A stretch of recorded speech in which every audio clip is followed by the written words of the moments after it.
Sir देखो अभी कुछ क्वेश्चन हम एक्सरसाइज 1 से भी कर लेते हैं। बोर्ड्स टाइप के क्वेश्चन है बेसिकली। ये नीचे वाला तो नहीं, ऊपर का दोनों क्वेश्चन, ये दोनों के दोनों आपको एक्सरसाइज 2 यानी कि प्रीवियस ईयर सीबीएसई और असम बोर्ड में भी आ चुका है ना।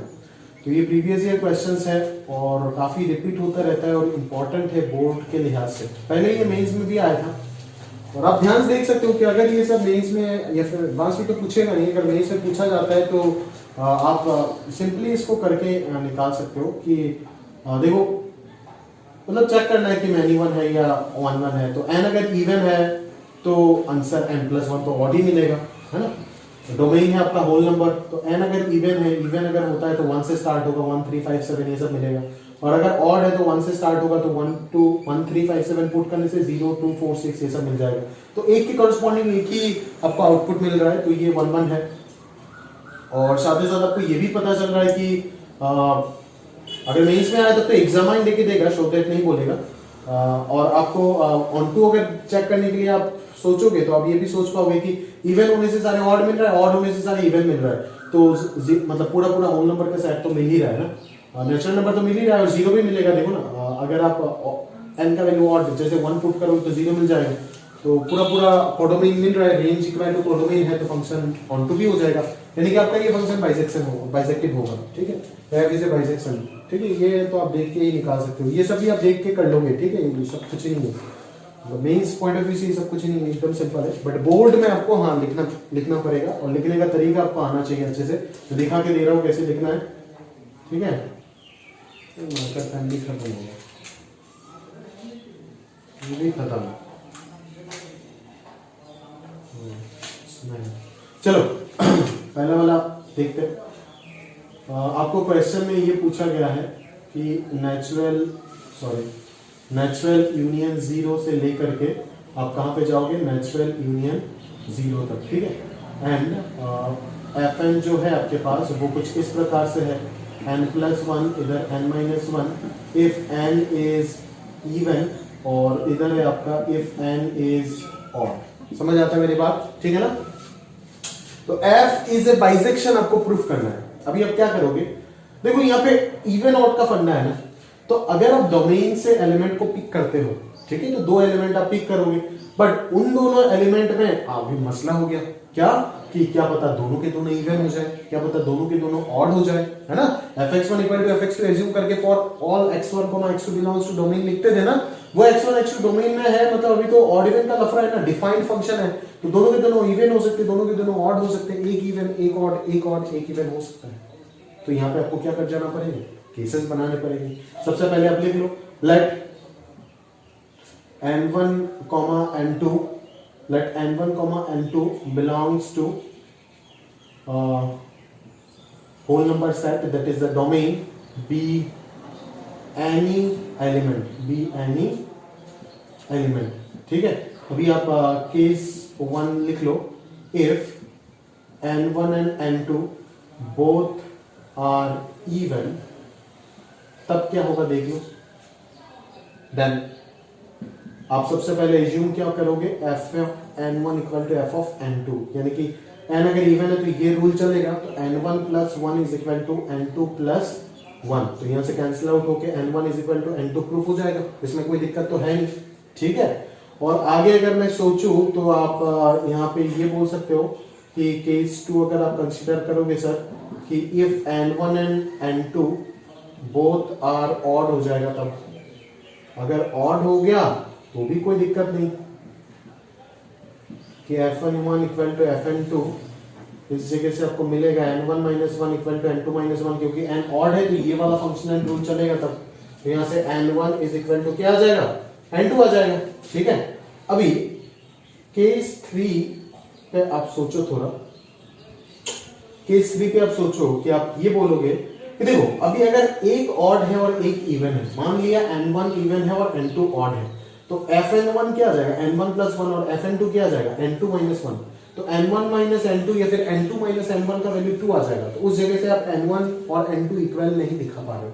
ठीक है, तो आप इस तरीके से इसको सोचो, जो नीचे वाला रूल मैंने बोला था कि आप इस प्रकार से सोच लो कि if n1 is odd and n2 is even, then n1 अगर odd है, मार्कर पे, n1 अगर odd है तो आप ये सोच सकते हो ना कि n1 minus 1 is even, and अगर n2 इवन है तो n2 प्लस 1 क्या हो जाएगा, इज ऑड।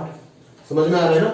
तो आप यहां पे ये कंक्लूड कर सकते हो ना, जो one function onto function proof करने का सेकंड रूल था, उसमें आपको ये बोला गया था ना कि अगर x1 और x2 इक्वल नहीं होता है, अगर x1 और x2 इक्वल नहीं होता है तो आप ये बोल सकते हो, अगर x1 और x2 इक्वल नहीं होता है तो आप ये बोल सकते हो क्लियरली कि fx1 fx2 इक्वल नहीं है, तब जाकर के आपका फंक्शन 1 हो जाएगा। ठीक है, तो आप यहां पे ये क्लियरली बोल सकते हो कि therefore n1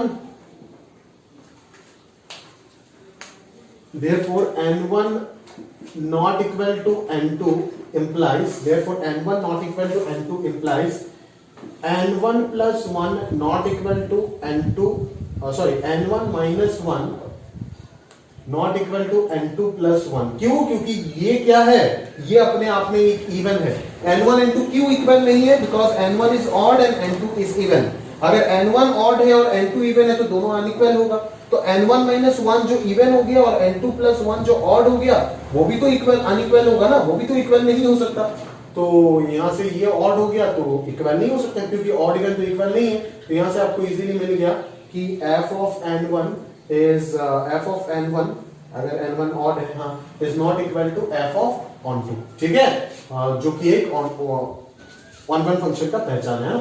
सिमिलरली अगर आप केस 4 पे सोचोगे तो आपको ये सोचने को मिलेगा कि केस 4 पे आपको ये सोचने को मिलेगा if n1 is even and n2 is odd, तब क्या हो जाएगा?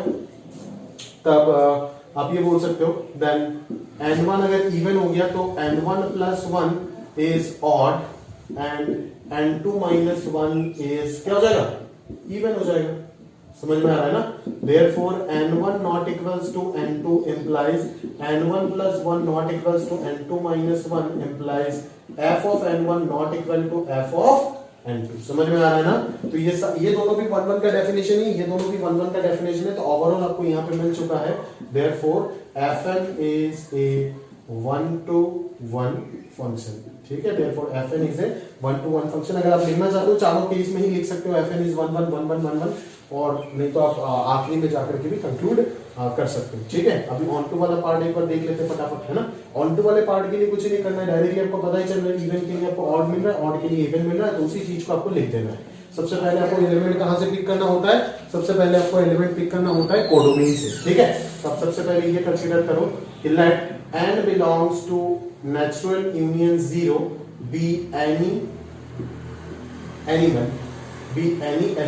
ठीक है, अभी ये लिख दो if n is a odd natural number, if n is a odd natural number, then आप क्या लिख सकते हो? if n is a odd natural number, then n अगर odd है then n minus 1 must be a even natural number। ठीक है, even natural number जो कि बिलोंग कर रहा है किसमें? n अगर ऑड नेचुरल नंबर है मतलब n आपका क्या y के तरह ट्रीट हो रहा है, तो there exist an particular x which belongs to domain. तो even natural number belongs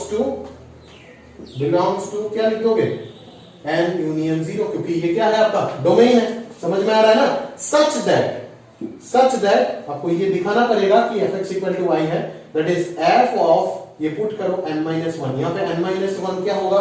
n-1 क्या होगा आप समझ सकते हो। n-1 आप देखिए कि ये इवन नेचुरल नंबर है, तो अगर n-1 इवन है तो वो इस रूल पे पुट होगा, ना कि इस रूल पे पुट होगा, क्योंकि जब भी कोई इवन नेचुरल नंबर का बात आता है तो फंक्शन इसी को रीड करता है, इसको छोड़ देता है। तो ये आ जाएगा आपका n-1 प्लस 1 जो कि आ जाएगा n। समझ में आ रहा है?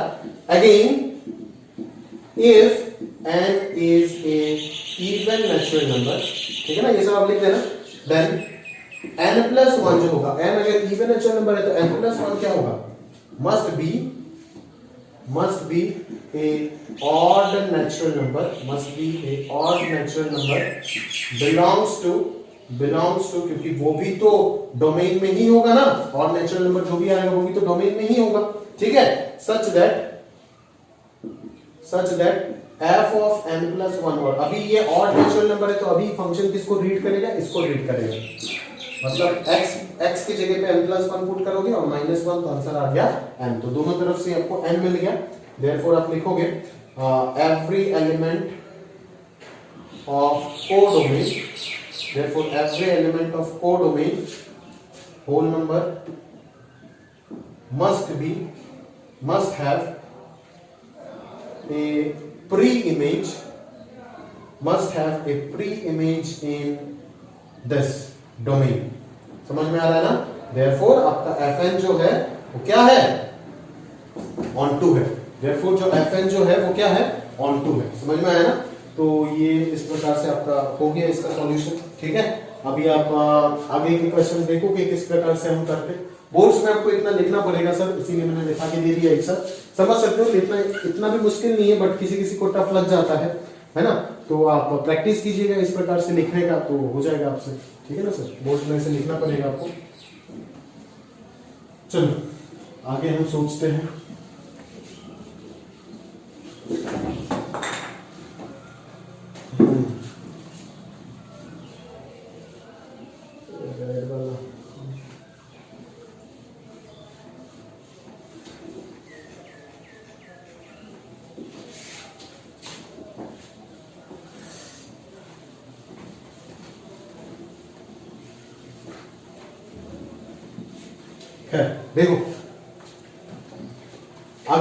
देखो आगे का क्वेश्चन देखो, आप नंबर 2 देखो क्या बोला है कि f नेचुरल से नेचुरल पे जा रहा है और fn जो आपको डिफाइंड है वो कुछ इस प्रकार से दिया गया है, n+1/2 if n is odd, समझ आता है, और इधर n/2 if n is even, clear है बात, समझ में आ रहा है ना, तो बेसिकली आपको बोला है मैनी वन प्रूफ करने के लिए, अदरवाइज अगर एग्जामाइन करने बोलता बोर्ड एग्जाम में तो आप पहले चेक कर लेते क्या मैनी वन हो सकता है क्या, वही फंडा मैं बार बार बोल रहा हूं, क्या मैनी वन हो सकता है क्या, वो पहले सोचो। मैनी वन होने के लिए क्या है, दो इनपुट पे सेम आउटपुट आ जाए, ठीक है, 1 डालो, n ऑड हो सकता है 1 डालो, क्या आ रहा है 1 + 1 2/2 1 आ रहा है, n इवन हो सकता है 2 डालो, क्या आ रहा है 2/2 1 आ रहा है, तो दो इनपुट पे सेम आउटपुट मिल गया, मतलब फंक्शन क्या हो गया, मैनी वन हो गया, समझ में आ रहा है ना, तो आप यहाँ पे क्या बोलोगे, here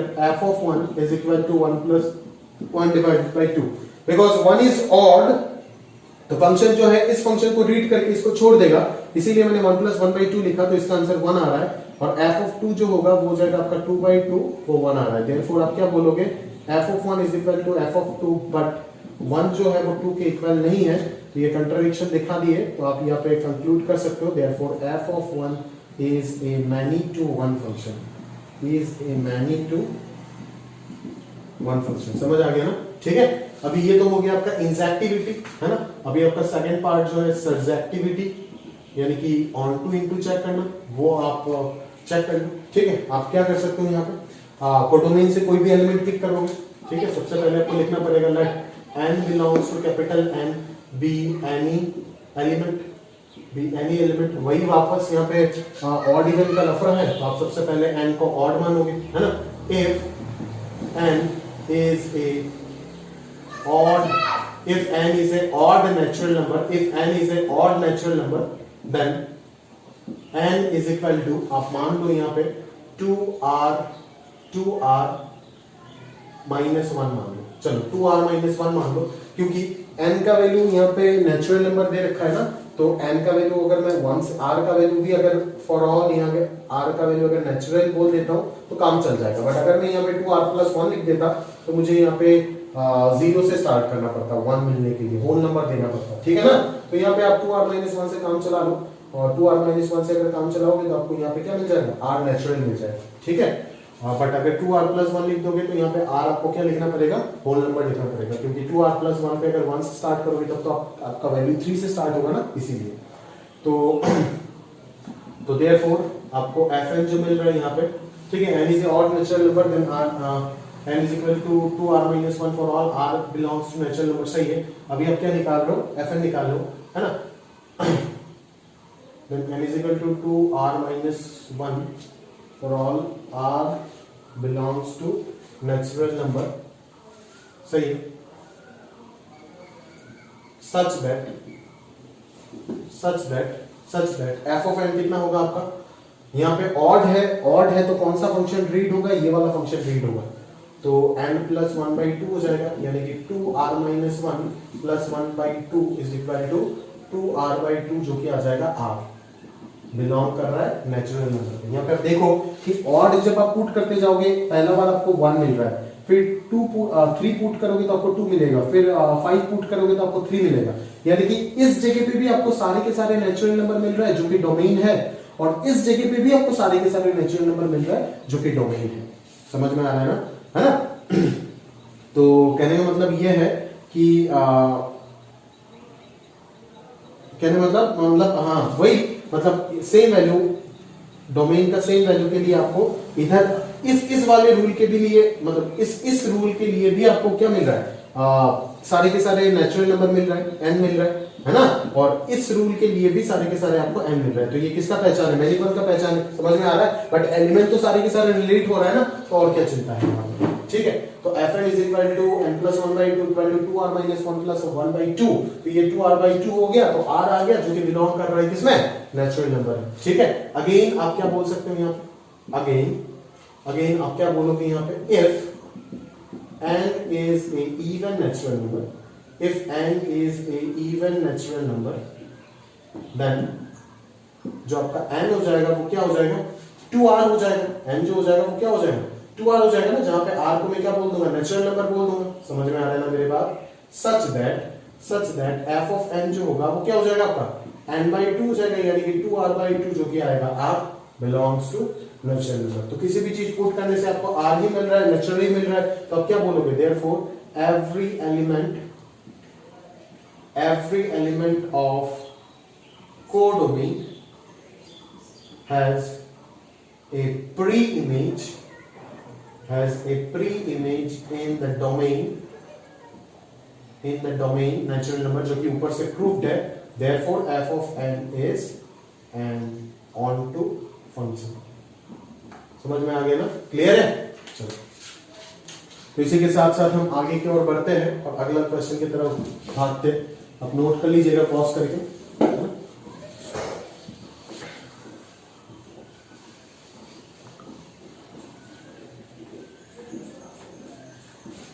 चलो, अगला क्वेश्चन भी आपको इसी प्रकार से फंसाने का कोशिश किया, ऑर्डर्ड पेयर दे करके। देखो यहाँ पे डोमेन में एक कार्टेशियन प्रोडक्ट दे दिया a क्रॉस b, और कोडोमेन में भी एक कार्टेशियन प्रोडक्ट दिया b क्रॉस a। ठीक है, तो f कहां से कहां तक जा रहा है, a क्रॉस b से b क्रॉस a पे जा रहा है। ठीक है, such that f of a cross b is equal a, b is equal to b, a, वो कि जो कि एक बाइजेक्टिव है, आपको प्रूव करना है। ठीक, तो सबसे पहले आप क्या करोगे, 1 के लिए इंजेक्टिविटी जो पार्ट है उसके लिए आप क्या करोगे,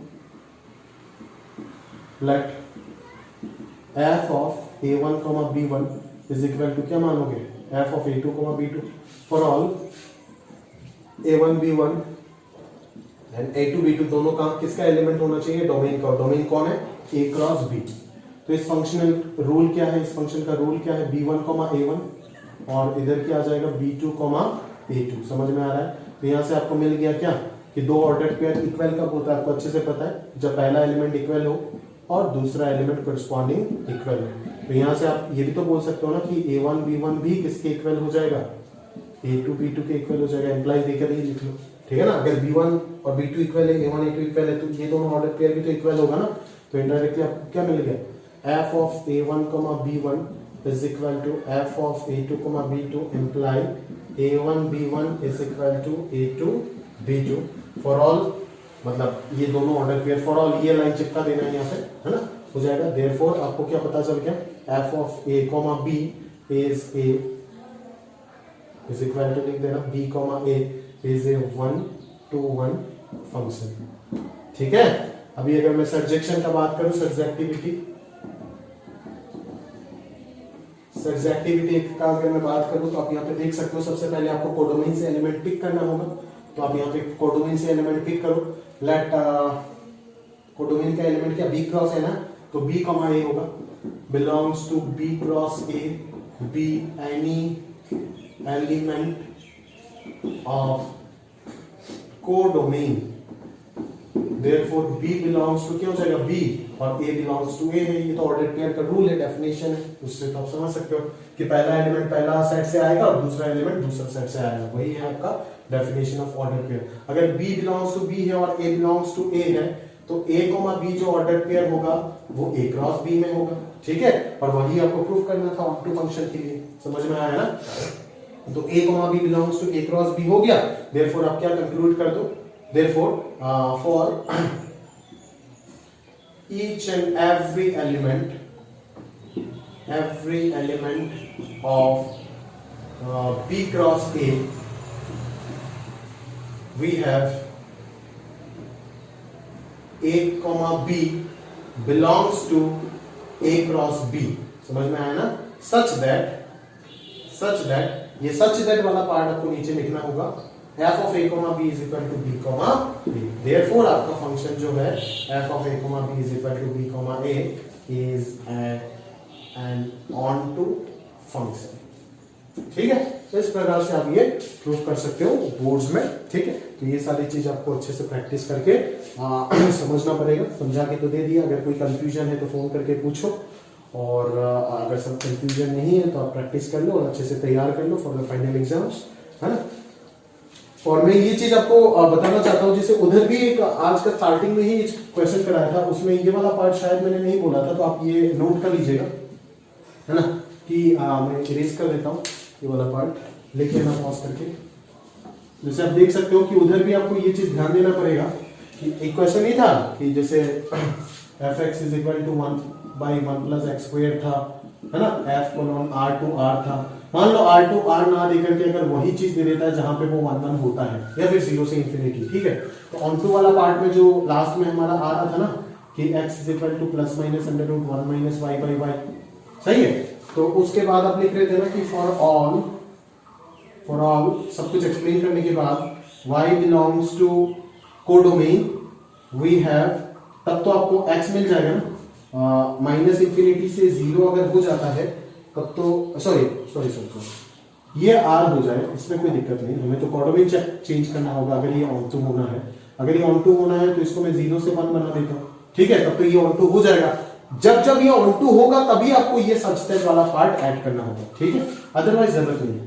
for all y belongs to capital R we have, for all y belongs to capital R we have, आप क्या लिखोगे, फॉर ऑल y बिलोंग नहीं, for all y belongs to capital R नहीं, तब तो कोडोमेन चेंज हो गया, 0 से 1 we have x belongs to R, बिल्कुल x डोमेन पे होगा, क्योंकि आप देख रहे हो कि इस इंटरवल के लिए फंक्शन पूरा डिफाइंड है और x रियल हो रहा है। प्लस वाला प्लस में देगा वैल्यू, और अंडर रूट क्वांटिटी ऐसे ही पॉजिटिव होता है, प्लस वाला पॉजिटिव में देगा और माइनस वाला नेगेटिव में वैल्यू देगा, तो x पूरा रियल हो जाएगा। तो ये जो फंक्शन हो जाएगा तो वो ऑन टू हो जाएगा। बट यहाँ पे आपको खत्म नहीं करना है, मैंने उस जगह पे बोल दिया था कि therefore f(x) is on to लिख के, है ना। We have x belongs to R, extra एक चीज ऐड कर दोगे यहाँ पे, such that f of x is equal to y लिखा होगा। f of x is equal to क्या है, 1 plus x square, 1 by 1 plus x square, उसी x square की जगह पे ये आप लिख दोगे, इसका स्क्वायर अगर कर दोगे तो आप क्या हो जाएगा, प्लस माइनस होल स्क्वायर, तो ये आ जाएगा आपका 1 माइनस वाई बाई वाई, तो ये कैंसिल आउट होकर के आपके पास y आ जाएगा, यानी कि f(x) इक्वल टू y आप दिखा दोगे, देयरफॉर आप लिख दोगे f(x) इज, ठीक है। और ये फंडा आप इनवर्स फंक्शन में जो अगला टॉपिक आएगा कंपोजिशन के बाद, उसमें भी आप अच्छे से समझ जाएंगे, ठीक है। तो ओवरऑल जितना मुझे पढ़ाना था क्लासिफिकेशन में मैंने आपको बता दिया, ठीक है ना। एक्सरसाइज 1 के भी जो अच्छे क्वेश्चन है वो भी कर दिया, और एक्सरसाइज 3 के भी बहुत सारे क्वेश्चन करके दिया। अभी आपका बारी है, आपको प्रॉपर्ली होमवर्क करना है, ठीक है। और अभी हम आगे का जो भी रिमेनिंग पार्ट बाकी है क्लासिफिकेशन ऑफ फंक्शन का, उस चीज को समझ जाते हैं। और वो टॉपिक आईटीजे के पॉइंट ऑफ व्यू से काफी इंपॉर्टेंट है, दो बार आईटी उस चीज को पूछ चुका है, ठीक है सर। तो देखो अभी क्लासिफिकेशन ऑफ फंक्शन का जो लास्ट पार्ट है उसको देख लेते हैं, जिसमें फाउंडेशन कॉम्बिनेशन के यूज आएगा। आप ध्यान से देखो, समझ जाओगे, इतना मुश्किल नहीं है। बोला गया है कि आपको नंबर ऑफ फंक्शन कैलकुलेट करना है एक सेट से दूसरे सेट में, जहां पे ये इंफॉर्मेशन गिवन है कि किस सेट में कितना एलिमेंट है। मान लो कि ये एक सेट है, सेट ए, जहां पे टोटल कितने एलिमेंट्स है, m एलिमेंट्स है, और ये एक सेट है, सेट बी, जहां पे कितने एलिमेंट्स है, टोटल n एलिमेंट्स। आपको ये बोला गया है कि total number of function from a to b क्या होगा, बताओ। मैं बोल रहा हूं कि टोटल नंबर ऑफ फंक्शन अगर आपको निकालना है तो आपको ये नहीं सोचना है कि क्लासिफिकेशन क्या होगा, many one, one one, onto, into, ये सब कुछ नहीं सोचना है। डायरेक्टली फंक्शन का कंडीशन सेटिस्फाई करा के टोटल नंबर ऑफ फंक्शन निकाल दो, खत्म। अगर मैं सबसे पहले इसको पूछूं तो ये बोलेगा कि इसको अगर पूछूं कि तू कितने के साथ रिलेट हो सकता है, ये बोलेगा कि मैं तो यहां पे n है तो n में से किसी के भी पास जा सकता हूं। तो NC1 तरीके से आप मुझे मैप करा सकते हो। क्या काम खत्म हो गया? बिल्कुल नहीं, क्योंकि एक को मैप करा के अगर छोड़ दिया तो बाकी सारे के सारे डोमेन में एम्प्टी हो जाएगा। और अगर डोमेन में एलिमेंट एम्प्टी रह गया, डोमेन का अगर सारे एलिमेंट को मैंने पूछा नहीं पर्सनली जाकर के, तो वो सबके सब बुरा मान जाएंगे। एक भी अगर बुरा मार गया तो ये फंक्शन नहीं हो सकता। तो काम खत्म नहीं हुआ। तो काउंटिंग प्रिंसिपल से आपको पता है कि मल्टीप्लिकेशन रूल बोलता है कि यहां पे मल्टीप्लिकेशन लगा दो जब तक आपका काम खत्म नहीं होता। दूसरे वाले को पूछा, वो भी बोलता है n ऑप्शन है। तीसरे वाले को पूछा, वो भी सेम बात बोलता है। सारे के सारे वही बोलते हैं, इसीलिए यहाँ पे टोटल m जने हैं, तो टोटल आंसर फंक्शन का हो जाएगा total number of function n to the power m। सवाल आएगा आपके मन में कि सर दूसरे वाले पे आप NC1 क्यों लिख दिए, एक तो छोड़ के आपको लिखना चाहिए था। मैं आपको समझा के बोल रहा हूं कि अगर ये इससे रिलेट होता है, ये इससे मैप होता है, तो दूसरा वाला भी अगर इससे मैप हो जाए तो क्या दिक्कत। फंक्शन मैनी वन हो रहा है, फंक्शन तो हो रहा है ना, आपको तो फंक्शन कैलकुलेट करना, मैनी वन वन वन नहीं देखना है। समझ में आया? इसीलिए इसके पास भी n ऑप्शन, इसके पास भी n ऑप्शन, सबके पास n ऑप्शन हो जाएगा। क्योंकि अगर सबके सब इसमें पहुंच जाए तो भी कोई दिक्कत नहीं, फंक्शन होगा, प्रोवाइडेड कि वो एक मैनी वन एंड इनटू हो जाएगा, बट फंक्शन तो होगा, ये पक्का है। और हमें फंक्शन ही निकालना है, इसीलिए m to the power n हो जाएगा आंसर। कोई ये भी बोलता है कि sir m to the power n क्यों नहीं हुआ, क्यों आप इन सबको नहीं पूछे, इन्होंने क्या दिक्कत कर रखा है आपके साथ जो इनको आप नहीं पूछे। मैं तब आपको यह समझाऊंगा कि अगर मैं इसको पूछता हूं तो ये बोलेगा मैं सबके साथ जा सकता हूं। मान लो ये इसके साथ गया, अगर मैं दूसरे वाले को पूछा और दूसरे m to the power n का मतलब क्या, m into m up to n times, मतलब दूसरा वाला भी बोल रहा है कि उसके पास भी n ऑप्शन है, दूसरे वाला भी बोल रहा है उसके पास m ऑप्शंस है। दूसरा वाला भी अगर उसी जगह पे चला जाता है तब तो ये वायलेट हो जाएगा ना सर, एक इनपुट से दो आउटपुट आ जाएगा, जो कि फंक्शन का डेफिनेशन ही नहीं है, वायलेट हो जाएगा फंक्शन का डेफिनेशन। तो इस प्रकार से आप बोल सकते हो कि m to the power n नहीं हो सकता, बिकॉज फंक्शन नहीं बनेगा, तब ये रिलेशन बन जाएगा, सिर्फ रिलेशन बन जाएगा, फंक्शन नहीं बन पाएगा। समझ में आ रहा है? इसीलिए टोटल नंबर ऑफ फंक्शन जो हमने कैलकुलेट किया वो क्या हो जाएगा, सेकंड कोडोमेन का element to the power domain का एलिमेंट। समझ में आ रहा है? उम्मीद करता हूं कि ये चीज आपको बहुत अच्छे से समझ में आ गया। अगर आगे मैं जाता हूं और थोड़ा अंदर डीपली घुसने की कोशिश करता हूं तो आपको यहां पे दिख रहा होगा total number of 1-to-1 functions. Total number of 1-to-1 functions कितना है वो निकालना है। आप बोलोगे सर 1-to-1 होने का मतलब, बोले तो 1-to-1 होने का कोई मतलब नहीं है। देख यहां पे केसेस बनेगा, क्या केसेस बनता है, मान ले यहां पे 5 है ना, और यहां पे 3 है, ठीक है। अगर मुझे फंक्शन बनाना है, सोच के देखो ना एक बार, क्या यहां पे 1-to-1 फंक्शन पॉसिबल है? नहीं। क्यों? क्योंकि अगर मैंने सबको रिलेट तो कराना होगा, फंक्शन तो होना ही पड़ेगा। अगर 3 को 3 के साथ करा दिया तो रिमेनिंग जो 2 बचेगा वो तो कॉमन एलिमेंट्स लेगा ही ना, और अगर कॉमन एलिमेंट्स लिया तब तो वो मैनी टू वन होगा ही होगा। मतलब अगर डोमेन का एलिमेंट्स कोडोमेन का एलिमेंट से बड़ा हो गया, ज्यादा हो गया, तो कभी भी 1-to-1 फंक्शन पॉसिबल ही नहीं होगा। m ग्रेटर देन n के केस में number of 1-to-1 function is 0। अभी अगर m लेस देन n हो गया तो क्या होगा कहानी, तब हो जाएगा। अगर m मतलब अगर मान लो यहां पे 3 हो गया और यहां पे 5 हो गया, समझ में आ रहा है, तब क्या होगा, तब जरा ध्यान से सोच के देखो।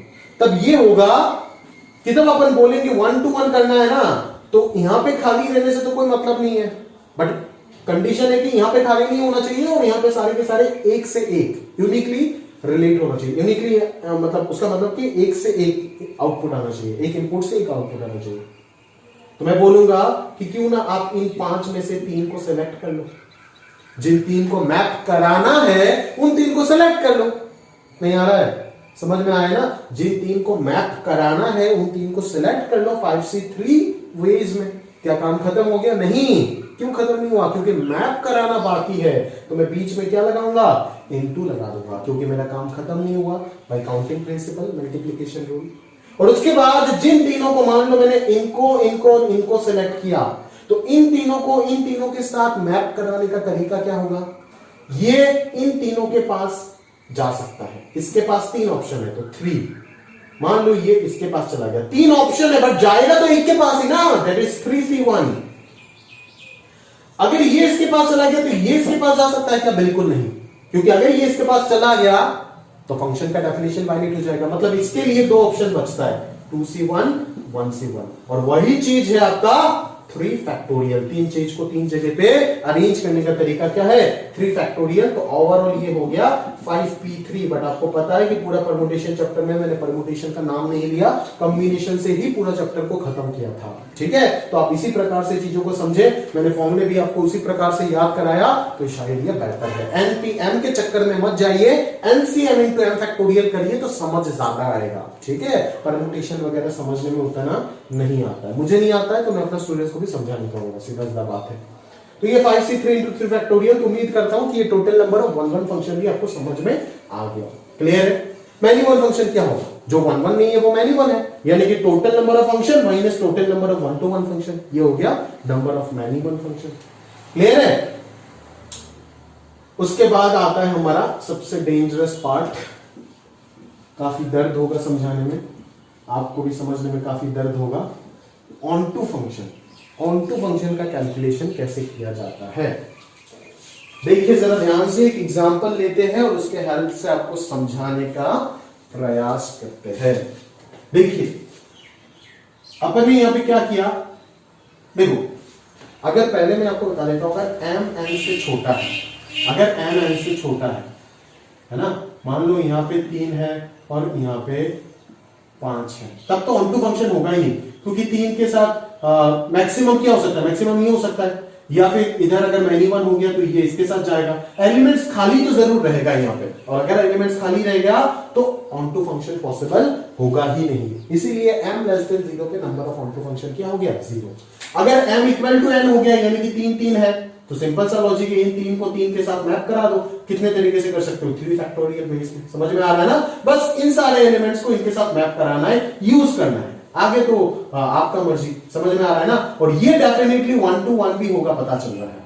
समझ में आया ना? ये सारे के सारे 1 to 1 भी होगा, क्योंकि देखो m इक्वल टू n होने में NCN जो कि 1 हो जाएगा और आंसर आएगा n फैक्टोरियल। ठीक है, क्योंकि अगर मैप कराने का तरीका है, आप खुद सोचो ना, 1 1 1 ऐसे ही हो सकता है, 1 to 1 होना ही पड़ेगा, मैनी टू 1 नहीं हो सकता। अगर मैनी टू 1 हो गया, फिर से यहाँ पे अगर मैनी टू 1 हो गया तो कहानी देखना क्या होगा, यहाँ पे फिर से एक खाली रह जाएगा ना, जो कि पॉसिबल हम अफोर्ड नहीं कर सकते। सारे के सारे एलिमेंट्स कोडोमेन का यूज करना ही होगा, तो इसको 1 to 1 भी होना पड़ेगा। समझ में आया ना? तो इस केस में हो जाएगा आपका n फैक्टोरियल। ठीक है, और अभी जो मेन मुद्दे का चीज है, ऑन टू फंक्शन का calculation m less then n, n greater than n के लिए, उस चीज को थोड़ा समझते हैं। समझाने का पूरा प्रयास करूंगा। अगर नहीं आ रहा है, वीडियो को 2-3 बार देख लीजिएगा, उसके बाद भी नहीं आ रहा है पूछ लीजिएगा, उसके बाद भी नहीं आ रहा है दूसरा एक और मेथड बताऊंगा, उसके बाद भी नहीं आ रहा है दोबारा पूछ लीजिएगा, फिर अगर नहीं आ रहा है फॉर्मूला रख लीजिएगा।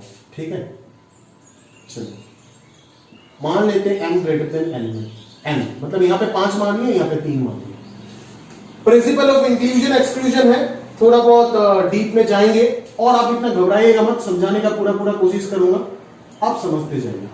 मान लेता हूं ये 5 बॉल है, मान लेता हूं ये 5 बॉल है, ठीक है, और ये 3 बॉक्स है, ये 3 बॉक्स है। समझ में आ रहा है मेरी बात? क्लियर है? ये 5 बॉल है और ये 3 बॉक्स है। मैंने बोला कि आपको ऑन टू फंक्शन निकालना, total number of onto function निकालना है।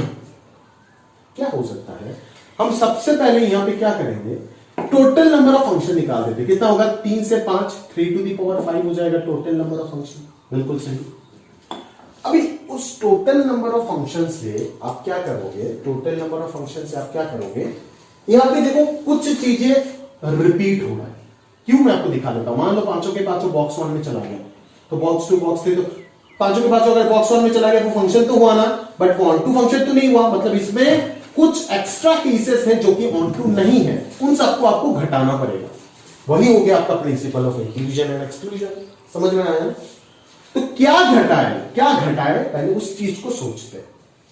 मान लो मैंने मान लिया कि वो केस घटाएंगे ना जब कोई भी एक एलिमेंट यहां पे रिलेट नहीं होगा, मैप नहीं होगा। मतलब बॉक्स, कोई भी एक बॉक्स अगर इस बॉल और बॉक्स से समझने का कोशिश करो, कब ये ऑन टू नहीं होगा? जब कोई भी बॉक्स एम्प्टी रह जाएगा, एक बॉक्स एम्प्टी रह जाएगा, या फिर कोई भी 2 बॉक्स एम्प्टी रह जाएगा।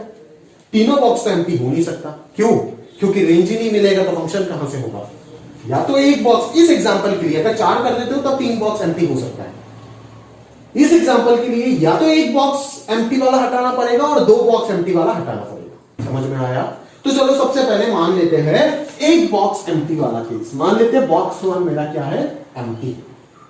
मैंने माना ना बॉक्स 1 एम्प्टी, बट आपको तो पता नहीं चलेगा कि कौन सा बॉक्स एम्प्टी माने। तो बॉक्स 1 बॉक्स 2 बॉक्स 3 किसी को भी एम्प्टी मान सकते हो। मैं आपको समझा रहा हूं with the help of box 1। तो मैं यहां पे लिखूंगा 3C1। 3C1 तरीके से मैंने कोई भी बॉक्स को सिलेक्ट कर दिया जो मैं एम्प्टी करने वाला हूं, और आप देखो उसको मैं सबट्रैक्ट करने जा रहा हूं क्योंकि वो ऑन टू फंक्शन नहीं है, वो केस ऑन टू फंक्शन नहीं है, इसीलिए मैं सबट्रैक्ट कर रहा हूं क्योंकि मुझे निकालना है number of onto functions. समझ आ रहा है मेरी बात? ठीक है, तो 3C1 से मैंने ये सेलेक्ट कर लिया।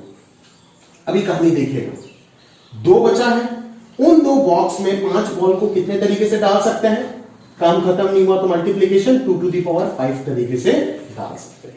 समझ में आया? बट यहां पे लफड़ा है। क्या लफड़ा है मैं आपको समझाता हूं। मान लीजिए 3C1 से आपने बॉक्स 1 को सिलेक्ट किया। मान लीजिए 3C1 में आपने क्या किए? बॉक्स 1 को सिलेक्ट करके उसको एम्प्टी कर दिए, और 2 टू द पावर 5 में टोटल नंबर ऑफ फंक्शन आ रहा है। बट 2 टू द पावर 5 जो टोटल नंबर ऑफ फंक्शन लिख रहे हो उसमें ऐसा भी तो केस हो सकता है ना कि पांचों के पांचों बॉक्स 3 में चला गया, पांचों के पांचों बॉक्स 3 में चला गया और बॉक्स 2 एम्प्टी रह गया। बॉक्स 2 क्या रह गया? एम्प्टी रह गया। समझ में आया ना? इसमें यह भी तो हो सकता है ना कि बॉक्स 2 एम्प्टी हो गया। नहीं आ रहा मेरी बात? देखो बहुत ट्रिकी चीज है, बॉक्स 2 एम्प्टी रह गया। समझ में आया ना? ये चीज भी हो सकता है। क्लियर है? अभी आपको हटाना था क्या? 2 बॉक्स एम्प्टी वाला केस हटाना था, बट आप देख रहे हो, मजेदार चीज ये है कि आप देख रहे हो कि 2 बॉक्स एम्प्टी वाला केस तो इसी के अंदर घुस गया, 2 बॉक्स एम्प्टी वाला केस। समझ में आ रहा है ना? फिर ये भी सोचना पड़ेगा, अगर 3C1 में गलती से बॉक्स 1 सिलेक्ट ना होकर बॉक्स 2 सिलेक्ट हो जाता है, मतलब अगर रेड वाला हो जाता है बॉक्स 2 3C1 में सिलेक्ट हो गया, बॉक्स 2 एम्प्टी कर दिया मैंने 3C1 में, जो कि हो ही सकता है 3 में से कोई भी एक सिलेक्ट होगा, इसीलिए तो 3C1 लिख रहे हैं। और 2 टू द पावर 5 में तब 2 ऑप्शन, बॉक्स 2 अगर एम्प्टी हो गया पहले, फिर 2 ऑप्शन बचता है 2 टू द पावर 5। बॉक्स 1 और बॉक्स 3 में आप रिलेट कर दिए 5 बॉल को, तो 2 टू द पावर 5। बट पांचों बॉल शैतान है और सारे के सारे बॉक्स 3 में चला गया। फंक्शन तो है बट ऑन टू नहीं है क्योंकि बॉक्स 1 एम्प्टी हो गया। समझ में आया ना? तो इस 2 टू द पावर 5 वाले केस में बाद में क्या हो जाएगा? बॉक्स 1 एम्प्टी हो जाएगा। समझ में आया ना? तो हम यहां पे क्या कर रहे थे? एक बॉक्स एम्प्टी वाला केस हटाने का कोशिश कर रहे थे, बट जैसे हमने और डीप में सोचा तो हमें यह पता चला कि भाई यहां पे तो 2 बॉक्स एम्प्टी वाला केस भी सबट्रैक्ट हो गया ऑलरेडी। बट अगर आप गौर से देखो तो 2 बॉक्स एम्प्टी वाला केस सबट्रैक्ट नहीं हुआ है, 2 बार सबट्रैक्ट हो गया है। कहानी पकड़ पा रहे हो? 2 बॉक्स एम्प्टी वाला केस सिर्फ सबट्रैक्ट नहीं हुआ है, 2 बार सबट्रैक्ट हो गया है। सेम केस रिपीटेड है, ये दोनों केस सेम है, box 1 box 2 empty, box 1 box 2 empty, दोनों केस सेम है। ये दोनों के दोनों चीज 2 बार सबट्रैक्ट हो गया। जहां पे उसको सबट्रैक्ट एक बार होना चाहिए था, तो लगाओ principle of inclusion and exclusion और उसको जोड़ो एक और बार, क्योंकि वो जरूरत था एक बार सबट्रैक्ट होना, ज्यादा बार सबट्रैक्ट हो गया। याद है सेट थ्योरी में, है ना? ये जोड़ते फिर इसको घटाते क्यों है? क्योंकि ये एक बार ऐड होना चाहिए था, ऐड हो जाता है 2 बार, तो उसको घटा देते एक बार। तो यहां पे भी ये 2 बार घटना चाहिए, एक बार घटना चाहिए, घट गया 2 बार, तो एक बार जोड़ना पड़ेगा। एक बार जोड़ना पड़ेगा मतलब क्या? 2 बॉक्स एम्प्टी वाला केस एक बार लिखना पड़ेगा। 2 बॉक्स एम्प्टी वाला केस क्या हो जाएगा? 3C2 में से कोई भी दो बॉक्स सिलेक्ट कर लिया और एक बॉक्स बचता है, उसको मैप करा दिया पांचों के साथ, कितने प्रकार से 1 to the power 5। और 3 बॉक्स वाला केस तो यहाँ पे होगा ही, बट अगर मैं यहाँ पे नंबर ऑफ एलिमेंट 4 कर देता हूं तो वो भी आ जाएगा। समझ में आ रहा है? क्लियर है? तो इस प्रकार से देखो कि हमारे पास नंबर ऑफ ऑनटू फंक्शन निकल करके आ गया, जो कि हो जाएगा, ये हो जाएगा आपका 243 माइनस ये हो जाएगा आपका 3 into 32 यानी कि 66 है ना, और सॉरी 3 into 32 हो जाएगा 96 और ये हो जाएगा +3। समझ में आ रहा है? तो 246 माइनस 96 ये हो गया हमारा 150। क्लियर? समझ में आया? उम्मीद करता हूं कि आपको समझा पाया, और वही चीज सोच के हमें ये जनरल फॉर्मूला हमने बनाया। ये देखो total number of function minus एक बॉक्स वाला एम्प्टी, एक बॉक्स एम्प्टी वाला केस हटा रहा है, और फिर देख के पता चला कि इसके अंदर तो 2 बॉक्स वाला भी सबट्रैक्ट हो गया, बट 2 बार सबट्रैक्ट हो गया, जहां पे एक बार होना चाहिए था तो जोड़ दिया एक बार। जब इसको जोड़ा तो देखा गया है कि इसके अंदर 3 बॉक्स वाला 2 बार ऐड हो गया था, बट ऐड होना चाहिए था एक बार, तो एक और बार घटा दिया। ऐसे करते करते चलता जाएगा। समझ में आ रहा है? तो ये चीज सोचना और समझना थोड़ा सा मुश्किल है, बट अगर आप ध्यान से सोचते हो तो ज्यादा दिक्कत यहाँ पे आपको नहीं होने वाला है। समझ में आ रहा है? तो ध्यान से आप सोचने की कोशिश करो। और जो जिसमें मैंने से पीएमसी पढ़ रखा है लास्ट ईयर को, है ना, तो उसको मैं एक और चीज बता देता हूँ। और या फिर कोई भी बच्चा अगर हो, अगर आप परम्यूटेशन कॉम्बिनेशन में formation of group, division of group, ये सब अगर अच्छे से समझते हो तो मैं आपको एक सिंपल सा तरीका बता देता हूँ। ये सब इतना इंक्लूजन एक्सक्लूजन लगाने का कोई जरूरत ही नहीं है, एक झटके में आंसर निकल जाएगा और आप समझ भी सकते हो, और बहुत इफेक्टिव है। समझ में आ रहा है ना? ध्यान से सोचो, इसको भूल जाइएगा अगर आपको वो समझ आ जाता है। ठीक है? तो आप देख लीजिए फटाफट, मैं अगर समझा सकूं। यहाँ पे 150 आ रहा था आंसर। आप ध्यान से एक चीज सोचो ना भाई, आप ध्यान से एक चीज सोचो, एकदम उल्लू जैसा मेथड है, और मतलब ये फटाफट एक झटके में आपका आंसर दे देगा। ठीक है? 5 में से 5 बॉल को 3 बॉक्स में डालना है। 5 बॉक्स में से 5 बॉल को 3 बॉक्स में डालना है। कंडीशन क्या है? कंडीशन ये है कि पांचों के पांचों बॉल जाए ताकि ये फंक्शन बने, और हर एक बॉक्स यूज हो, हर एक बॉक्स यूज हो। तो क्या करोगे? कुछ भी तो नहीं है। 5 बॉल को 3 बॉक्स में डालना है। इस केस को इस प्रकार से भी यूज कर सकते हैं, distribution of 5 balls into 3 boxes such that no box remains empty। आप बोलोगे सर इतना आसान था तो पहले क्यों नहीं बोले? अभी बता रहे हैं ना, बट पहले ओरिजिनल चीज समझा दिया। 5 बॉक्स को 3 बॉल में डाल दिया, 5 बॉल को 3 बॉक्स में डाल दिया, such that no box remains empty। खत्म बात, पूरा कहानी निपट गया। तो आपको ये ऐसे क्वेश्चन कितने सारे, पता नहीं 6-7 क्वेश्चन क्लास में करा रखा है इसी प्रकार से डिस्ट्रीब्यूशन ऑफ ऑब्जेक्ट्स में। ठीक है? तो आप क्या कर सकते हो? केस बनाओ। पहला केस क्या हो जाएगा कि बॉक्स 1 में मान लो 3 चला गया, बॉक्स 2 में 1 चला गया, है ना। केस 2 क्या हो जाएगा? मान लो मान लो 2, किसी में 2 चला गया, किसी में 2 चला गया, किसी में 1 चला गया, तब भी तो 5 हो गया ना। हाँ, तब भी 5 हो गया। और कोई पॉसिबल केस? 113, 311, 221, है ना, 410 तो हो नहीं सकता है, क्योंकि हर एक बॉक्स में एक ना एक होना ही पड़ेगा। समझ में आया ना? तो या तो 2 दे सकता हूं। हाँ, यही 2 केस जहां तक मुझे लग रहा है। तो इसका पॉसिबल वेज क्या हो जाएगा? टोटल कितना है? 5 factorial, 5 factorial by 3 factorial, 1 factorial, 1 factorial. और आपको पता है अगर चीजें रिपीट हो जाता है तो इंटू 2 फैक्टोरियल एक और आता है। ठीक है? और कितना चीज को डिस्ट्रीब्यूट करना है? 3 चीज को, तो इंटू 3 फैक्टोरियल कर दो। समझ में आया? इसका आंसर क्या हो जाएगा? 5 factorial by 2 factorial, 2 factorial, 1 factorial, into 2 चीज रिपीट हो गया तो इंटू 2 फैक्टोरियल आ जाएगा, और 3 चीज को डिस्ट्रीब्यूट कर रहे हो तो 3 फैक्टोरियल आ जाएगा। समझ में आ रहा है ना? तो इसका आंसर हो जाएगा आपका यहाँ पे 5 फैक्टोरियल 120/2 60 हो जाएगा, और यहाँ पे हो जाएगा आपका 120 8, है ना। तो ये हो जाएगा 8 15 हो जाएगा। समझ में आ रहा है ना? ये हो गया आपका 60 और ये हो गया आपका 15। ठीक है? 60 हो गया, ये हो गया आपका 15। ठीक है? तो केसेस रिपीट होगा, और भी केसेस आएंगे। सही तो लिखा ना? 5 factorial by 2 factorial, 2 factorial, 1 factorial, into 2 factorial. ठीक है? और 3 चीज को डिस्ट्रीब्यूट कर दिया तीनों में, 3 बॉक्स में तो 3 फैक्टोरियल आ गया ना, तो 5 फैक्टोरियल हो जाएगा आपका 120।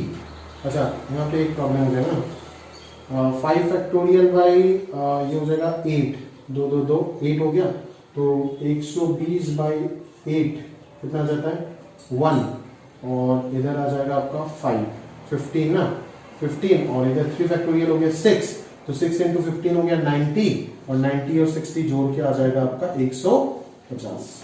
समझ में आ रहा है ना? ठीक है, तो पहले भी आपको 150 मिला था, अभी भी आपको 150 मिल गया, बट मुझे पर्सनली मैं तो सारे क्वेश्चन को इसी से सॉल्व कर देता हूं परम्यूटेशन कॉम्बिनेशन को यूज करके। बट अगर आपको पहला वाला मेथड समझ आया बहुत अच्छी बात है, अगर आपको दोनों समझ आया बहुत ही अच्छी बात है, अगर आपको कुछ समझ नहीं आया तो भी टेंशन मत लो, फॉर्मूला याद कर लो, काम चलाओ। ठीक है, आईआईटी 2 बार पूछ चुका है, एक बार तो 2001 में पूछा था मुझे जहां तक याद है, और एक बार 2018 में पूछा है, डायरेक्टली क्वेश्चन रिपीट होते हुए मैं पहला बार देखा था। ठीक है, 18 में भी डायरेक्ट ऑन टू फंक्शन का कैलकुलेशन के ऊपर एक इंटीजर क्वेश्चन आया था। ठीक है, आप देख सकते हो एक्सरसाइज 4 में आपको मिलेगा, वो क्वेश्चन कर लेना, दोनों क्वेश्चन उठा करके। मैं और कोई क्वेश्चन नहीं करा रहा हूं इस टॉपिक में, क्योंकि डायरेक्ट फॉर्मूला बेस्ड है, कुछ भी नहीं करना है यहाँ पे, है ना, और पूरा कंसेप्ट आपको समझाने का कोशिश किया। इनटू फंक्शन क्या हो जाएगा, n to the power m minus total number of onto function, खत्म बात। ठीक है, ये तो समझ ही सकते हो। कांस्टेंट फंक्शन क्या होगा, देखो कांस्टेंट फंक्शन क्या है कि सेट बी में जितना एलिमेंट है, जैसे fx = 4, fx = 5, समझ में आ रहा है, ये सारे के सारे क्या है कांस्टेंट फंक्शन। यहाँ पे अगर 1 2 3 है, यहाँ पे 4 5 है, तो ये दोनों हो जाएगा ना आपका दो कांस्टेंट फंक्शन, ताकि इनपुट कितना भी दो आउटपुट चेंज नहीं होना चाहिए। For each and every input, each and every value of domain output must be constant. समझ में आया, उसी को कांस्टेंट वैल्यू कांस्टेंट फंक्शन बोलते हैं। तो fx = मतलब सीधा जब आधे की कोडोमेन में जितना एलिमेंट है उसको fx के साथ इक्वल कर दो तो उतना ही कांस्टेंट फंक्शन जनरेट हो जाएगा, खत्म बात। कोडोमेन में कितना एलिमेंट है, n एलिमेंट है, तो कांस्टेंट फंक्शन का नंबर कितना होगा, n। क्लियर है सर, है ना, ये भी आप समझ गए, बहुत बढ़िया, है ना। और आगे सर अपन सोचते हैं कि total number of strictly increasing या फिर स्ट्रिक्टली डिक्रीजिंग फंक्शन। बुक्स वगैरह में आपको ये नहीं मिलेगा, बट अगर आप ध्यान से हमारा रिस्पॉन्सिबिलिटी के सारी चीज जो आप सोच सकते हो वो पहले से हम आपको बता भी सोच के, और आपका समय बचे, बुक मटेरियल ये सब सर्च करने में आपको समय ना लगे, और आप सारा समय रिवीजन और अच्छे अच्छे क्वेश्चन को सॉल्व करने में लगा सको। समझ में आ रहा है क्या? तो आप यहाँ पे देख सकते हो कि अगला जो नंबर ऑफ स्ट्रिक्टली इंक्रीजिंग या फिर डिक्रीजिंग फंक्शन है उस चीज को अपन कैसे कैलकुलेट करेंगे। ठीक है, आप में से कोई यहाँ पे बोल दोगे sir number of strictly increasing या फिर डिक्रीजिंग फंक्शन मतलब तो आप ऑन टू फंक्शन 1 1 फंक्शन पूछ रहे हो, क्योंकि 1 1 फंक्शन अगर ये मैं नहीं पढ़ाता और एग्जाम में दे देता तो पक्का सभी 1 1 फंक्शन का आंसर ही दे करके आते हैं, बट आप ध्यान से होशियारी से सोच ही नहीं रहे। समझ में आया ना, इंक्रीजिंग होना या डिक्रीजिंग होना 1 1 है, बिल्कुल सही बात है। ठीक है, इंक्रीजिंग होना या फिर डिक्रीजिंग होना 1 1 है, ये बिल्कुल सही बात है। आपको यहां पे पूछा है कि सिर्फ इंक्रीजिंग, है ना, इसको ऐसे लिख दो equal to total number of strictly decreasing functions equal to this, है ना, सिर्फ इंक्रीजिंग या फिर सिर्फ डिक्रीजिंग पूछा है। समझ में आया, क्लियर है ना। तो आप यहां पे देख सकते हो कि जैसे मान लो मैं बोल दिया कि इस डोमेन में अगर मैं इंक्रीजिंग है, ठीक है, अगर इंक्रीजिंग है तो मैं बोलूंगा कि ऐसे है। ठीक है, अभी मान लो मेरे पास डोमेन में 4 एलिमेंट है 1 2 3 4 और ये x1 x2 6 एलिमेंट है। 6 एलिमेंट के कोरिस्पॉन्डिंग मेरे को कोडोमेन में 10 एलिमेंट दे रखा है, मान लो -2 -1 3 5 9 7 ऐसे 10 एलिमेंट दे रखा है। जब मैं इंक्रीजिंग फंक्शन बनाने जाऊंगा तब ये 10 में से 6 तो सिलेक्ट करूंगा। समझ में आ रहा है, ये 10 में से 6 तो सिलेक्ट करूंगा, बट जब मैं इन 6 को मैप कराने जाऊंगा तब मेरे पास ऑप्शन एक ही बचेगा। सोचो क्यों, क्योंकि x1 के कोरिस्पॉन्डिंग जो एलिमेंट होगा वो तो सबसे कम आना चाहिए ना। आप बोलोगे सर अगर मैं यहां पे m फैक्टोरियल दे देता हूं तो क्या पता सबसे बड़ा वाला भी यहां पे आ जाए, तब तो ये डिक्रीज इंक्रीज डिक्रीज इंक्रीज हो जाएगा ना। अगर उसको इंक्रीज या फिर डिक्रीज होना है तब तो एक पर्टिकुलर ऑर्डर में जाना पड़ेगा जो ऑर्डर पहले से ही फिक्स्ड है। यानी कि इस केस में अगर सिर्फ इंक्रीजिंग या फिर सिर्फ डिक्रीजिंग पूछा जाता है तो ऑर्डर पहले से फिक्स है, उस चीज को समझो। यहां पे ऑर्डर फिक्स नहीं था, यहां पे ऑर्डर फिक्स है, तो अरेंजमेंट का तरीका एक ही होगा, तो आंसर हो जाएगा आपका सिर्फ 10C6 जो यहाँ पे लिखा गया सिर्फ NCM, और ये भी लिखा गया कि m less than equal to m के लिए होगा, क्योंकि अगर m ग्रेटर देन n हुआ तब तो 1-1 फंक्शन पॉसिबल ही नहीं है, तो इंक्रीजिंग डिक्रीजिंग तो दूर की बात है। समझ में आ रहा है ना? क्लियर है? आप इसको मॉडरेट और जनरलाइज भी कर सकते हो, बस समझ में आया ना? तो इसी प्रकार से आप सोच सकते हो कि नंबर ऑफ स्ट्रिक्टली इंक्रीजिंग, सिर्फ इंक्रीजिंग या फिर सिर्फ डिक्रीजिंग कैसे जनरेट करेंगे। सेलेक्ट करने के बाद रैंडमली अरेंज नहीं कर सकते दोस्त यहाँ पे, क्यों? क्योंकि इंक्रीजिंग या फिर डिक्रीजिंग होने के लिए एक पर्टिकुलर ऑर्डर उसको फॉलो करना पड़ेगा, छोटे से बड़ा या फिर बड़े से छोटा होना पड़ेगा। कुछ भी चीज उठा करके x1 में पुट नहीं कर सकते। मान लो कोई x1 का वैल्यू 7 पुट कर दिया, फिर कोई x2 1 में डाल दिया -1, फिर कोई 3 में डाल दिया 5, ऐसे तो नहीं होगा ना, ऐसे तो ये ऐसे हो जाएगा। बट अगर पर्टिकुलर इंक्रीजिंग या फिर डिक्रीजिंग होना तो एक पर्टिकुलर ऑर्डर में जाना पड़ेगा, जो ऑर्डर ऑलरेडी फिक्स है। आपको सबसे छोटा ही यहाँ पे डालना पड़ेगा, फिर उससे बड़ा जो है वही यहाँ पे डालना पड़ेगा, और सबसे बड़ा जो है वो लास्ट में डालना पड़ेगा, तभी ये पूरा इंक्रीजिंग होगा या फिर डिक्रीजिंग होगा। समझ में आ रहा है ना? तो इस केस में ऑर्डर फिक्स है, ठीक है। तो इसी के साथ साथ पूरा जो क्लासिफिकेशन ऑफ फंक्शन टॉपिक है वो हमने खत्म कर दिया 2 लेक्चर में, और एक भी चीज नहीं छोड़ा गया यार। ऑनेस्टली देख लेना, कहीं भी कोई भी बुक उठा लेना, कोई भी मटेरियल देख लेना, किसी भी कोचिंग का वीडियो देख लेना, कहीं पे भी जाओ, बुक उठाओ, कुछ भी देखो, लेक्चर और शीट छोड़ के अगर आपको कुछ मिल गया तो हमारा गला दबाना है। समझ में आ रहा है ना? बोल रहे हैं फालतू समय बर्बाद मत करो, स्ट्रिक्टली डायरेक्ट फॉलो करो इंस्टीट्यूट कलाम इंस्टीट्यूट का नोट्स और मटेरियल को। आपका आईटी का सिलेक्शन बोर्ड में 100 में 100 अगर नहीं आया तो सारा रिस्पॉन्सिबिलिटी हमारा। समझ में आया? अगर ईमानदारी से मेहनत कर दो, पढ़ते नहीं हो, बाद में आकर के बोलोगे आपका गला दबा तो नहीं चलेगा, ठीक है। तो समझ सकते हैं ये काफी हैवी कंसेप्ट था, इतना भी हैवी नहीं था। जिसका परम्यूटेशन कॉम्बिनेशन स्ट्रॉन्ग है उसके लिए लल्लू था, और जो परम्यूटेशन कॉम्बिनेशन में ये सोच के रखा है कि 12 में और आपका चेहरा नहीं देखना पड़ेगा उसका, तो गलत सोच लिया। पहला चैप्टर में आपको मिल गया वो, ठीक है। तो आप कर लीजिएगा अच्छे से, है ना, और प्रॉपर्ली समझ जाइएगा, ठीक है। तो क्लासिफिकेशन ऑफ फंक्शन वाला पूरा पार्ट खत्म हो गया है, और क्वेश्चन भी उसका काफी सारा मैंने आपको डिस्कस कर दिया। अभी आपका बारी है, अगले क्लास से अपन कॉम्पोजिशन ऑफ फंक्शन स्टार्ट करेंगे, और अभी आपका बारी है, आपको प्रॉपर्ली होमवर्क करना है, ठीक है। तो आज का क्लास का जो होमवर्क है वो सुन लीजिए। टेलीग्राम ग्रुप में जितने जने हो सभी को होमवर्क करके सबमिट करना होगा, और जो डाउट है वो भी पूछना पड़ेगा, नहीं तो आप किस चीज के लिए ग्रुप में बैठे हो, बैठे बैठे आप क्या कर रहे हो, डाउट भी नहीं पूछना है, होमवर्क भी नहीं करना है, तो कर क्या रहे हो आप, मत रहिए। तो एक्सरसाइज 1 है ना, 1 से लेकर के अगर मैं देखूं कहां तक है क्लासिफिकेशन 32, एक्सरसाइज 3 1 से अगर मैं देखूं 23। देख भाई 50 से 60 क्वेश्चन है क्लासिफिकेशन ऑफ फंक्शन में, और क्या क्वेश्चन ढूंढने का कहीं पे, समझ में आ रहा है ना। कल सप्तर्षि का मम्मी फोन किया था, तो बोल रहे थे कि बुक कोई चाहिए क्या, कुछ बुक नहीं चाहिए, एनसीईआरटी है, डाउनलोड कर लीजिएगा, देखने के लिए बस, करने के लिए नहीं। समझ में आया? और कोई भी बुक नहीं चाहिए, समझ में आया ना। क्या बुक ढूंढोगे आप, क्या बुक ढूंढोगे बोलो ना, एस चावल लाओगे, एनसीईआरटी लाओगे, आरडी शर्मा लाओगे, अग्रवाल लाओगे, ये तो बोर्ड की किताब होगी, संगीत लाओगे, अरिहंत लाओगे, टीएमएच लाओगे, एमएल खन्ना लाओगे, आप क्या क्या लाओगे, आप कैसी सिन्हा लाओगे, क्या लाओगे, जितने भी बुक्स है, समझ में आया ना, जितने भी बुक है, विकास गुप्ता लाओगे, क्या सारे बुक्स के क्वेश्चन ऑलरेडी अच्छे क्वेश्चन इंक्लूडेड है। किसी भी बुक में आपको किसी भी प्रकार का नया क्वेश्चन अगर मिल जाए, फर्जी क्वेश्चन नहीं, क्वालिटी क्वेश्चन। ये देखो सर, आपने तो x² + 1 का 1 1 चेक कराया, मेरे को एक बुक में मिल गया कि fx = x² है, ऐसे फालतू सवाल नहीं, ठीक है। अगर क्वालिटी क्वेश्चन कुछ भी मिल गया जो आपसे नहीं बन रहा है, और शीट में भी नहीं है, क्लास में भी डिस्कस नहीं हो, तो आप मेरे को बोल दीजिएगा, बट ऐसे आपको मिलेगा नहीं। कितना भी सर्च मारना है मार के देख लीजिएगा। समझ में आ रहा है मेरी बात? तो जितना बोल रहा हूं उतना करो, जो पढ़ा रहा हूं वही इतना ज्यादा है। किसी को अगर संभाल लिए ना तो आरटीजे भी उतार के रख दोगे, जेमेज भी निकल जाएगा आपका, अच्छे नंबर के साथ से निकलेगा नहीं। मैथ्स की बात अगर करें तो काफी अच्छे नंबर के साथ जाएगा। समझ में आ रहा है ना?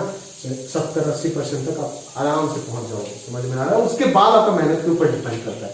और एडवांस क्वेश्चन का मैं बार बार बोल रहा हूँ, एडवांस क्वेश्चन मतलब जे एडवांस के पैटर्न में जो क्वेश्चन है वो तो एक्सरसाइज 3 में ऑलरेडी है ही। एडवांस की बात कर रहा हूँ मतलब एकदम गंदे से गंदे क्वेश्चन जो देखने से ही छोड़ने का मन करता है, ठीक है। उस प्रकार के क्वेश्चन के लिए अलग से एक और शीट बना हुआ है, वो मैं ये जनरल शीट में इंक्लूड नहीं करता हूं। समझ में आया ना? क्योंकि वो देख के फ्रस्ट्रेट हो जाएगा, और पहले इतना अगर कर दिया तो ये कंफर्म है, ये जो क्लास नोट्स है, नोट्स और शीट तो सब कुछ अभी मिक्स हुआ है, 12 को सब कुछ मिक्स करके दिया है। शीट जो है उसको अगर प्रॉपरली सारे कंसेप्ट को अच्छे से समझ के सारे चारों एक्सरसाइज अगर सारे चैप्टर के किए आपने, तो इतना कंफर्म है कि आपका सिलेक्शन आईटीजे एडवांस, आईटीजे मेन और बोर्ड एग्जाम, ये तीनों में 100% आपका कंफर्म है। समझ में आया ना? फुल परसेंट नंबर आप ला सकते हो, कोई भी कंसेप्ट नया नहीं मिलेगा जो आपको पढ़ाया नहीं जाएगा। समझ में आ रहा है ना? चाहे वो एडवांस हो या 100% लाना चाहिए। अभी क्या, अभी एडवांस के भी ऊपर लेवल में जाकर के तैयारी करना है, आईटी एडवांस के भी ऊपर लेवल में जाकर तैयारी करना है, और उसके लिए कुछ गंदे क्वेश्चन जो देख के छोड़ने का मन करता है या फिर देख के पता नहीं चलता है, हवा नहीं लगता है कि करना कैसे है, उस प्रकार के क्वेश्चंस के लिए हर चैप्टर का एक और शीट बना हुआ है, सिर्फ क्वेश्चन है उसमें एडवांस पॉइंट ऑफ व्यू से। तो वो अभी मैं आपको नहीं दूंगा, ठीक है? वो जिन्होंने ये शीट कंप्लीट किया है उन्हीं को ही कराया जाएगा। समझ में आ रहा है ना? बाकी तो सिर्फ सप्लाई करके तो फायदा नहीं है ना, आप कर नहीं पाएंगे। और बुक्स वगैरह कोई जरूरत नहीं, एनसीईआरटी है, मोर देन सफिशिएंट है। छांट करके देख लीजिएगा हर चैप्टर, जैसे क्लासिफिकेशन खत्म हो गया, क्लासिफिकेशन का ये 50 क्वेश्चन करने के बाद देख लीजिएगा ढूंढ के कि एनसीईआरटी या फिर किसी भी बुक में अगर आपका मन में कोई डाउट है तो मिलता है या नहीं, अगर मिलता है तो सबको बता दीजिएगा, अगर नहीं मिलता है तो खुश रहिए और प्रॉपरली जो बोलता है उसको फॉलो करते रहिए, ठीक है? तो आज का क्लास यहीं पे खत्म हुआ। जो डाउट है तो फोन करके पूछ लीजिएगा और प्रॉपरली होमवर्क को करके टेलीग्राम में सबमिट कर दीजिएगा। मुझे डाउट है फोन कीजिए, टेलीग्राम में पूछिए, किसी भी तरीके से पूछिए, बट पूछ लीजिए ताकि मैं अगला वीडियो सॉल्यूशन में डिस्कस कर पाऊं और अच्छे से जो होमवर्क है, जो डाउट है वो आपको क्लियर कर पाऊं, ठीक है? ग्रुप में हो बट अगर पार्टिसिपेट नहीं कर रहे हो, एंगेज नहीं हो रहे हो तो बेकार है ग्रुप में रहना, ठीक है? ऐसा ग्रुप में ना रहो बेटर है आपके लिए, ठीक है? तो प्रॉपरली अपना काम करते जाइए और ये टॉपिक खत्म हुआ। अगला टॉपिक हम स्टार्ट करेंगे कल से, कॉम्पोजिशन ऑफ क्वेश्चन। समझ में आ रहा है? तो रिवाइज कर लीजिए पूरा और जो डाउट है पूछते रहिए, ठीक है? All the best.